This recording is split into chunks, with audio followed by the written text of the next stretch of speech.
نحمدہ و نصلی علی رسول الکریم اما بعد اعوذ باللہ من الشیطان الرجیم بسم اللہ الرحمن الرحیم۔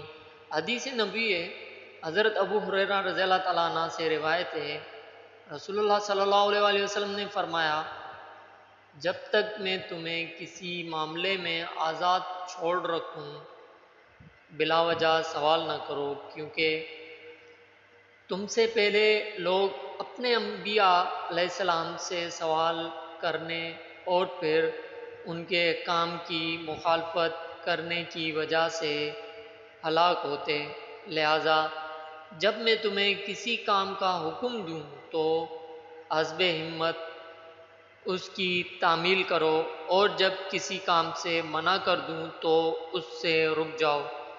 سنن ابن ماجہ حدیث نمبر 2۔